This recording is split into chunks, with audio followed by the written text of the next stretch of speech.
Que cara, hein? Nossa, cara, você não vai acreditar.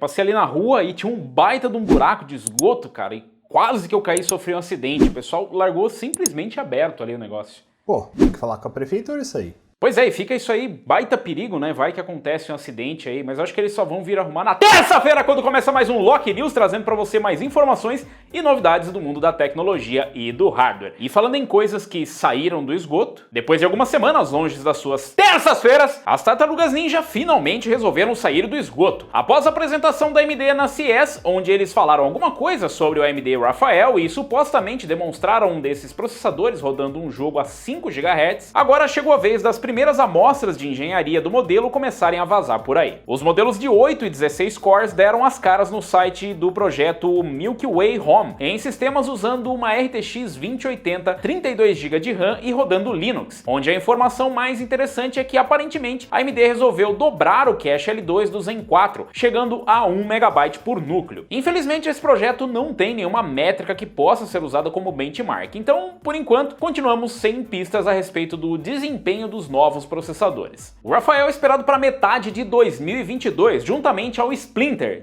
a plataforma M5, que inteiramente realmente chama Splinter. E vocês estão no hype para saírem dos seus Covis e adquirirem a nova geração dos processadores Ryzen? Deixa aí nos comentários. E por falar em Covis, e parece que não vai faltar refrigeração no Covil das Tartarugas. Afinal, em entrevistas com diversos funcionários da AMD, eles acabaram confirmando alguns detalhes interessantes a respeito da nova plataforma AM5, incluindo uma palavrinha sobre os coolers. A primeira boa nova é que a plataforma AM5 deve ser tão duradoura quanto a M4, servindo de base para várias gerações de CPUs futuros. E apesar da tia Lisa não ter dado uma data específica da duração dessa plataforma, presume-se que enquanto as DDR5 forem o padrão da moda, o socket AM5 continuará sendo o carro-chefe da AMD no mercado mainstream. Já a segunda notícia veio de uma entrevista onde participaram Robert Hallock e Franz Azor.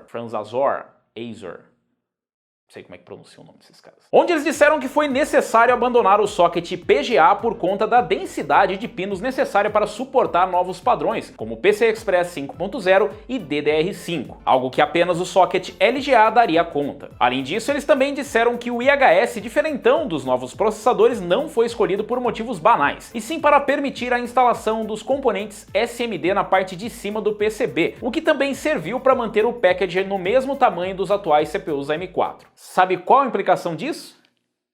Os atuais coolers compatíveis com a M4 também deverão ser compatíveis com a M5, sem adaptações, gambiarras e afins. A plataforma M5 promete ser um dos lançamentos mais significativos de 2022, o que claro não significa necessariamente que todos os lançamentos serão tão empolgantes assim. E por falar em lançamentos não tão empolgantes assim, por exemplo, olha a RX 6500 XT. Na apresentação ela parecia até ser interessante, uma promessa de GPU razoavelmente acessível nesses tempos loucos em que uma GPU pode ser mais cara do que um apartamento.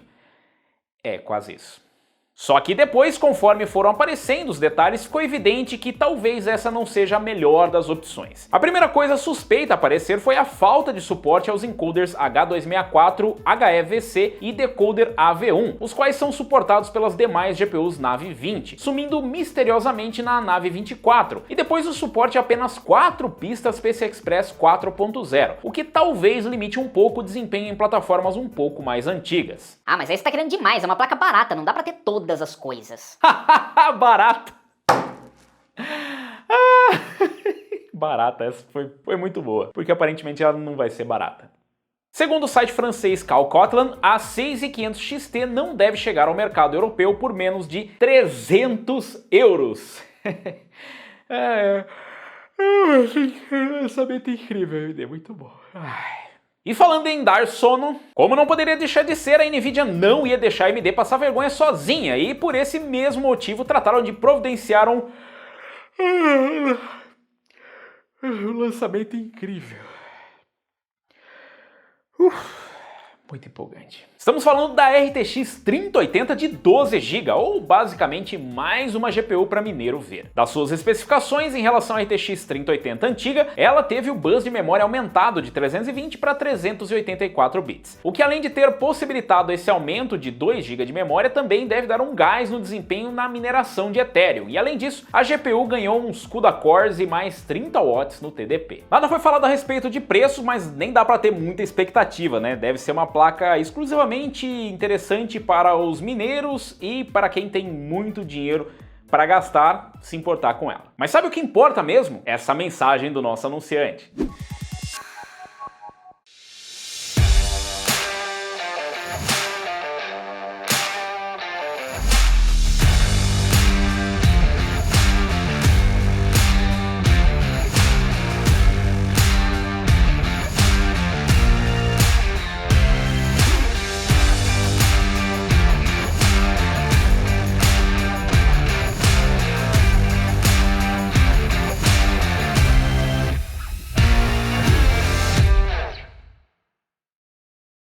Logo depois dessa rápida mensagem do nosso anunciante, é hora das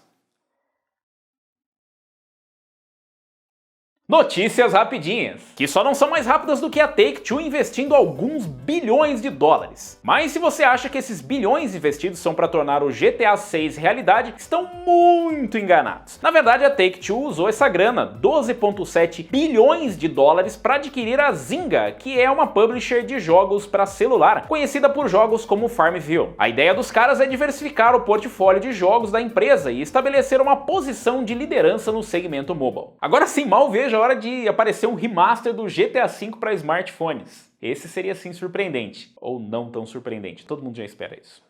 De qualquer forma, espero que dê tudo certo para a Take-Two adquirir a Zynga, senão... Bazinga! Só que se tem alguém que não pode reclamar de como vão as coisas, esse alguém é a Nintendo. Afinal, a previsão dos analistas para 2022 é de que eles continuem dominando as vendas no mercado de consoles com o Nintendo Switch. De acordo com esses analistas, eles esperam que o número de consoles vendidos continue mais ou menos constante em relação ao ano passado, onde o Switch continuará no topo, especialmente por conta da versão OLED do aparelho, que deverá fazer sua estreia esse ano. E falando em lançamentos empolgantes, tá aí mais um super empolgante. Tá muito empolgante esse ano, tá complicado, tá me desgastando. Falando em estreias, a Amazon Studios está produzindo uma série televisiva sobre Fallout, a qual ficará a cargo da Kilter Filmes, onde o primeiro episódio da série deverá ser dirigido por Jonathan Nolan, devendo contar com a participação de Geneva Robertson Dorrit e Graham Wagner. Tem uma nota do redator dizendo: espero que vocês saibam quem são essas pessoas, porque eu não sei. E eu gostaria de assinar embaixo, também não tenho ideia, mas deixa aí nos comentários. Com certeza devem ser super relevantes em algum cenário, que a gente só não sabe qual é. De qualquer forma, a série será produzida durante 2022 e não tem uma data de estreia ainda. A gente só espera que ela não venha tão bugada quanto os jogos da Bethesda, porque daí não vai ter a comunidade para poder corrigir as burradas do desenvolvedor, nesse caso dos diretores, atores e tudo mais. Mas o que não tem salvação é a Norton. Sim, aquela mesma empresa que algumas décadas atrás era especializada naqueles maravilhosos antivírus que faziam o PC do milhão da galera sofrer. Acham que no século XXI a empresa mudou as suas práticas?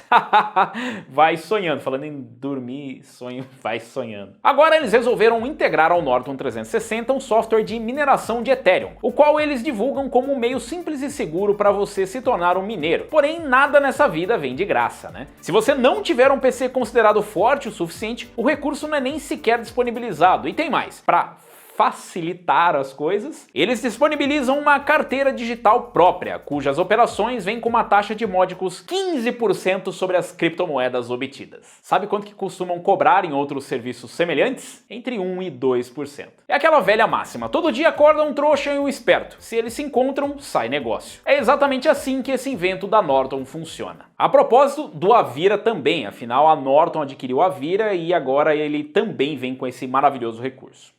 E se o papo são invenções, lembram o banheiro químico lunar dos aliens de algumas terças-feiras atrás? Na verdade, o tal monolito lunar, apelidado de cabana misteriosa que o rover chinês fotografou durante a missão, como era de se esperar, não era obra de aliens ou dos reptilianos, mas sim uma simples rocha em formato estranho posicionada na borda de uma cratera. Vocês ficaram decepcionados? Acharam que era o primeiro contato dos aliens com os terráqueos?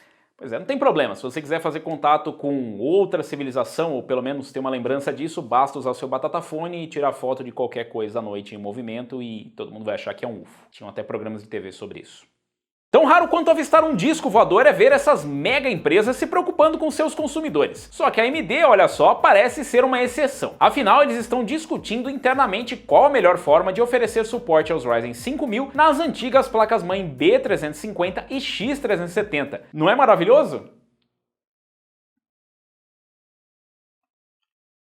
Ah, mas isso aí é do lado da AMD, né? Do nosso lado, que somos os clientes, eles só resolveram cogitar isso depois de muita gente revoltada internet afora se manifestar sobre o assunto, cujo estopim se deu com o suporte do A320 aos Ryzen 5000, o que significa que se você tem uma A320 simplesinha, você consegue usar um 5950X nela. Porém, se você tiver uma X370 que era topo de linha, esquece. Lembra que algumas terças-feiras atrás apareceu uma notícia sobre uma máscara N95 da Razer? Uma que custava R$1.000? Então, acabou que aquilo era um negócio ainda pior do que já parecia ser, pois além do preço absurdo, a tal máscara não tem a certificação N95 de fato, inclusive com o fabricante removendo o marketing enganoso da página do produto. Acho que quem comprou uma dessas deveria ganhar uma cópia gratuita do Sifu como indenização. E além da magnífica RTX 3080 de 12 GB, a Nvidia também anunciou no dia de hoje, uma nova tecnologia chamada DLDSR, que vai competir com o RSR da AMD, sendo uma solução de downscale que não precisa de implementação via software, podendo ser ativado diretamente no drive. A grande diferença para o NIS e para o RSR é que o DLDSR usa Tensor Cores da GeForce RTX para acelerar o processo, prometendo ganhos de desempenho bastante interessantes. Normalmente, quando temos um produto novo no mercado, o fabricante costuma fazer de tudo para destacar suas virtudes e esquecer as suas falhas, mas no caso da RX 6500 XT,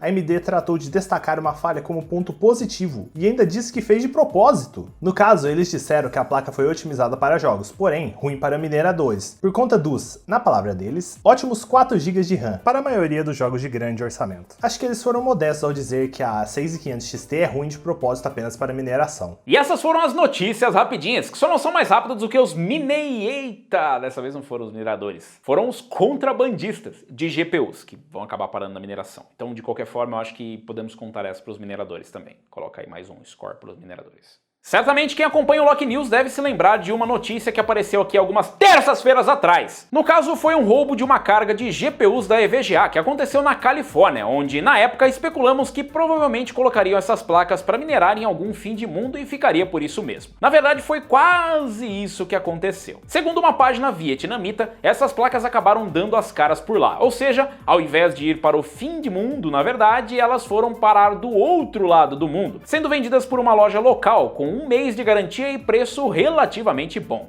Quando a esmola é muita, o santo desconfia, né? Pois foi o que um dos compradores pensou, e após ele checar o número serial de uma 3080 Ti no site da EVGA, veio a confirmação de que a placa era do carregamento roubado. Agora existe um dilema. Em tese, a placa deveria ser devolvida para a EVGA, afinal trata-se de mercadoria roubada. Porém, ela está do outro lado do mundo e supostamente os compradores não sabiam disso, podendo terminar sem a placa e o dinheiro. Contudo, o frete para enviar essas placas para os Estados Unidos devem custar os olhos da cara. Vocês já devem ter percebido o tamanho do problema. Mas se vocês não querem problema e querem uma solução, você deveria conferir essa dica de promoção da semana. E a dica de promoção da semana é o Ryzen 5 4650GE. Ele está custando R$ 1.299,99 na Terabyte, então corre que enquanto durarem os estoques. E caso você esteja interessado, o link está aqui na descrição desse vídeo, logo depois do botão de curtir e se inscrever do canal e logo depois dessa grande seção de comentários. E por falar em grande, agora se vocês querem ver algo grande, só que sem problemas, aí são os novos EPYC Genoa, que usaram um monstruoso socket SP5 com nada mais do que 6.096 pinos. Sem dúvidas, esse aí tem tudo para ser um grande processador.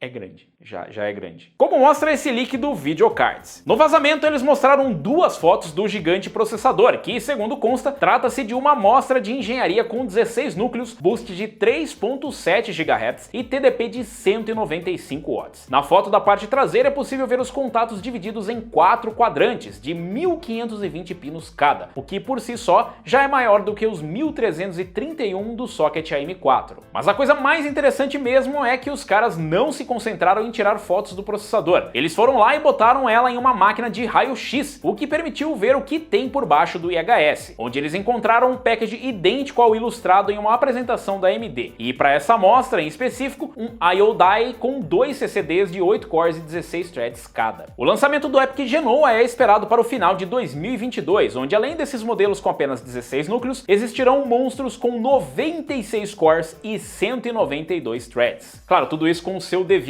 preço, mas aí é só um mero detalhe. De qualquer forma, a AMD talvez possa aclamar antecipadamente o título de maior processador do mundo. Se esse não for o maior, eu tenho até medo do que pode trazer a Intel. Mas se você quer algo grande mesmo, você deveria aproveitar Essa grande dica de games gratuitos que você pode pegar, sabe custando quanto? R$0. É de graça é R$0. Você precisa pagar exatamente esse valor na saída, R$0. E essa semana está disponível o Gods Will Fall, que se diz um jogo de ação e aventura, mas fique ligado pois ele ficará disponível até o dia 13 de janeiro, e se perder aí já era. E tem outra coisa que se você esquecer também, já era o Loki News, que é curtir o vídeo e se inscrever no canal, sabe pra quê? Para pegar mais promoções? Pegar mais notícias? Não, para você saber quando é terça-feira que volta mais um Loki News.